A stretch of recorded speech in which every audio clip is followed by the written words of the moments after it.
Now for something completely different. The Lombard RAC Rally. This rally attracts the best entry in the world, especially the Scandinavians. As night falls, the first scheduled service halt is at Flamingo Park. The Ford service crew take the opportunity to change Voldegaard's back axle, which he damaged when he went off the road on the very first stage.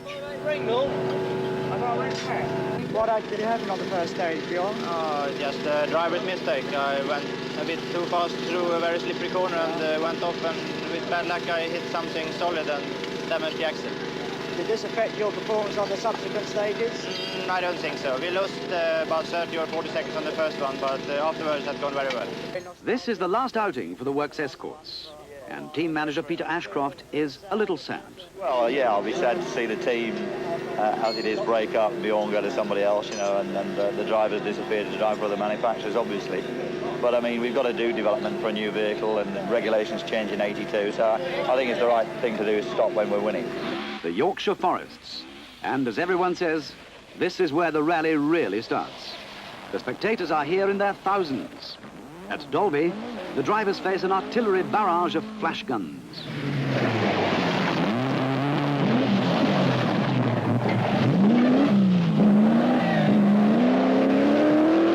The fire tower service area, and the Len arrives well aware that Mikkola is whittling away his lead. The servicing now takes on even more urgency as the night progresses.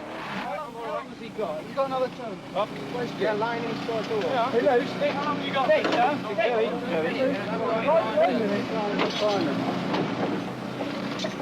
At Scotch Corner, parking was limited, but Russian ingenuity triumphed and delicate adjustments were made.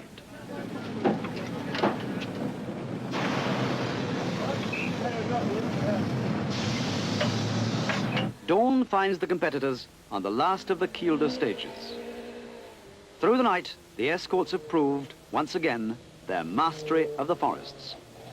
Mikkola now has a 3.5-minute lead over teammate Vatanen, with Russell Brookes third.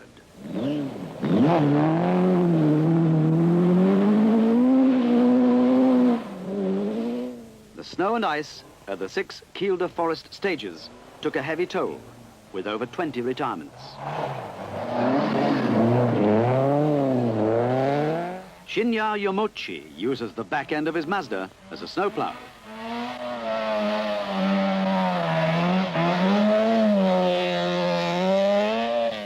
Over the border to Scotland, Ari Vatanen,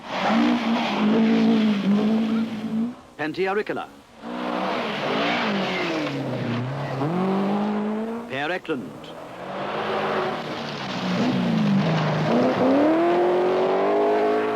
of the 19 special stages since the Flamingo Park service halt, Hannu Mikkola has been fastest on no less than 14, emphasizing his mastery of the forests.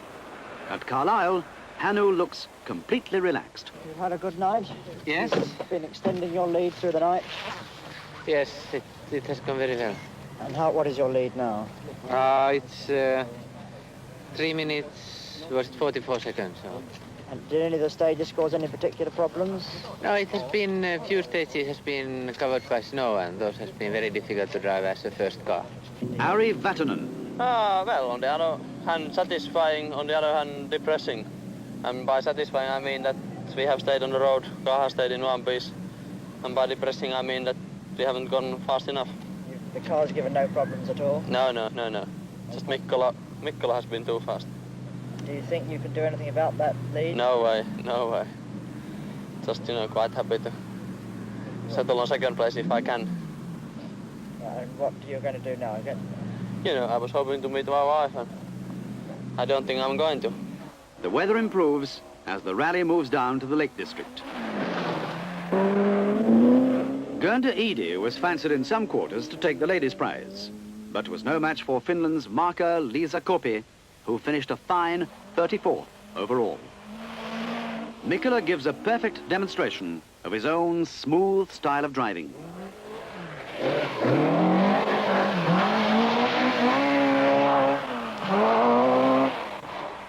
Russell Brookes having a good rally.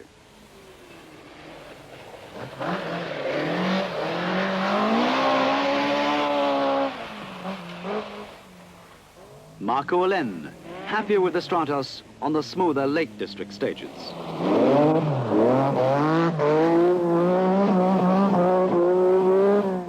Simo Lampinen in the second of the triumphs.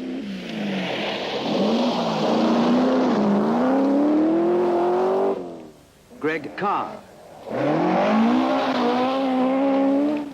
Jimmy Ray in the Audi.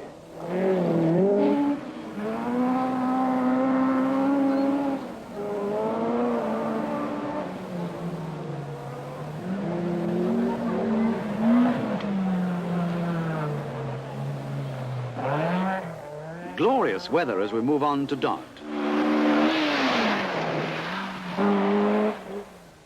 Mikkola.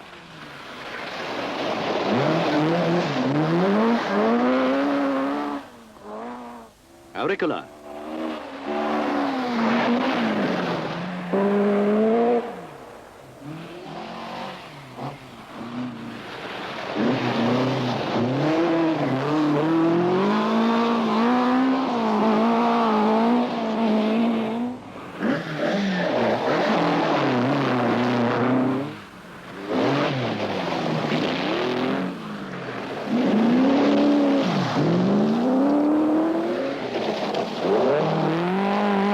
From the lakes, the rally moves to Oulton Park, where Jimmy McRae spells out his problems. We spent most of the night, last night, with terrible trouble with fumes coming into the car. It was coming through the tailgate at the back. Then we had a puncture in Kielder, which we had to stop and change on the stage, which cost us 4 or 5 minutes. And then in Grisdale 2, the half shaft broke. We had to freewheel the last half of the stage to get the car out. So I don't know where we are. We're well back now. Yeah. Pentti Auricola has had his problems. Some driving problems. We hit the gate post in Brookes Park and damaged the car slightly, but we didn't lose very much time. Tuesday morning, Weston Park and fog.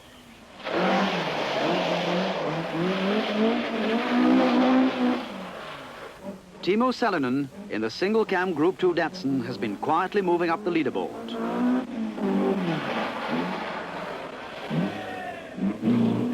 Weston Park is one of several Castrol spectator stages. Roger Platt nearly loses it.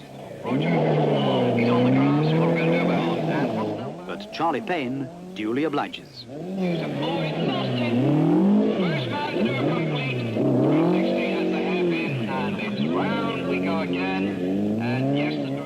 Into Wales and Diffnant. Mikkola's lead is now 5 minutes. Still battling, Tony Pond fourth, a lone sunbeam among the escorts. Malcolm Wilson.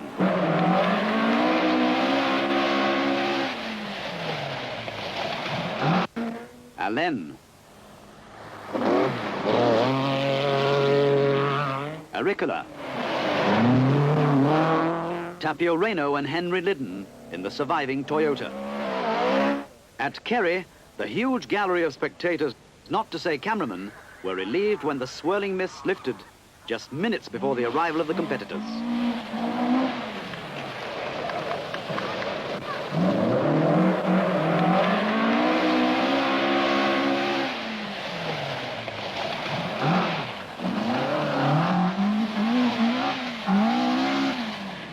Roger Clark in 7th position. Ari Vatanen still second.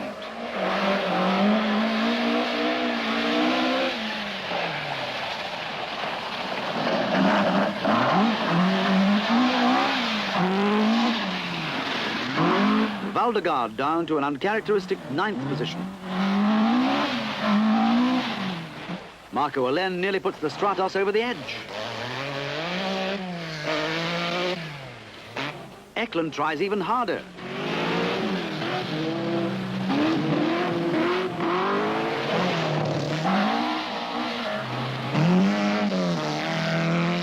The spectator interest at the RAC is always staggering, and the enthusiasts are once again on the march.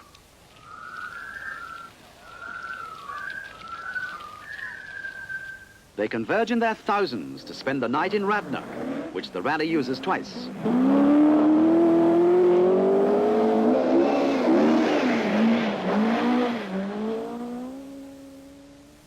Into Brecon comes Russell Brookes with problems.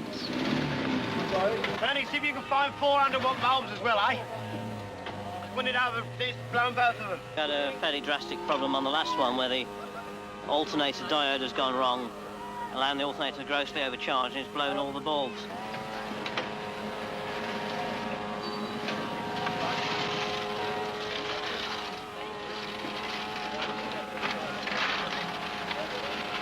We asked Peter Ashcroft what his team tactics would be. Well, I think both Hannu and Ari and Russell have enough time between each other anyway, not to worry each other. There's enough time for a sort of puncture. So really, they just settle down and go as, you know, the normal sort of quickly as they can without doing too much damage or getting into too many problems. Any problems, Andy? No, I've woken up today. I had a good night's sleep last night and I'm starting to go a bit better. The car's fine. Yeah, we haven't touched the thing. The mechanics keep going around it with torque wrenches, making sure everything's tight, and keep saying to me it's okay. We haven't even changed the shock absorber on it yet. What about the fog? Is that any problem? What? Terrible. W anchor? That's a strange blood group.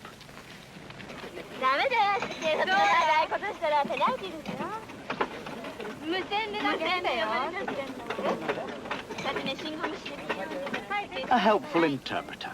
Everything all right? No problem? Well, thank you. Everything all right, no problem. Dawn of the final day at Diffie.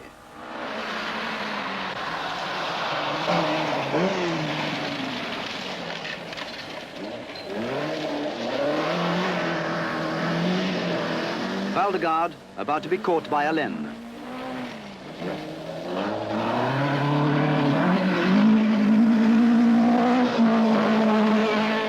Salonen, now up to 4th, after making fastest time on 3 stages during the night. Greg Carr, whose long journey really has been worthwhile. Per Eklund, with bent door. Harry Vatanen has picked up a 10-minute penalty for being early at McCuntliff and is really flying. Marco Olem was fastest on Penmacno North.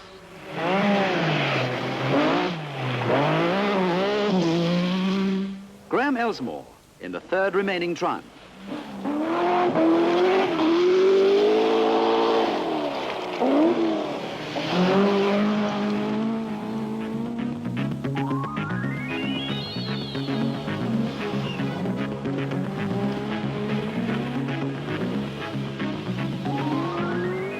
The Great Orme at Llandudno, and fastest here, Jimmy McRae in the Chevette.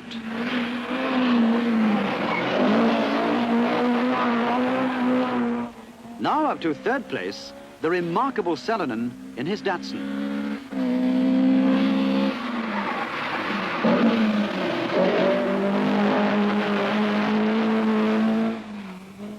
In a popular 2nd place, Russell Brookes in the Escort.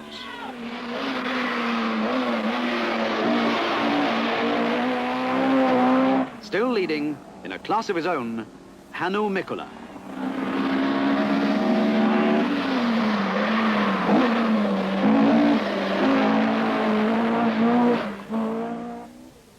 Vatanen is fastest in all 3 Clockainog stages, but it's not enough. I think we are penalized by 10 minutes. And we heard that 3 stages are going. They were quicker so far. We have come like crazy flying over these stages trying to catch Marco because that 10-minute penalty put us behind. You know, something like 40, 50 seconds behind. We've taken over a minute off him in those 3 stages. And on these 3 stages we have, you know, pulled more than a minute off Marcus. I think we are now maybe 5th place now. Well, 2nd place and 1st Britain again, Russell. Are you happy? Yes, I would have thought the 2nd place was a bit in doubt at the moment. Larry's penalty is very much on a technicality, not on his performance on the rally, but we'll have to see at the finish. The rally has been as good as usual, but for my personal list, what do you say, most unhappy rally I've ever done. So many problems. Hannu Mikkola arrives at the end of the final stage to notch up his 2nd consecutive RAC Rally win. Have you enjoyed the rally? Yes, it was a good rally for me. You won by a big margin. Did you expect the opposition to be tougher? You know, it's so long rally, you never know when it expands very much or not, you know. So So I'm happy. What are you looking forward to most now? What are you looking forward to most now? Go to bed, you know, and have some sleep, yes. Before that, it's back to Chester to a hero's welcome. Hannu, Mikkola and Arne Hertz deserve the applause. They've beaten the world's best drivers in one of the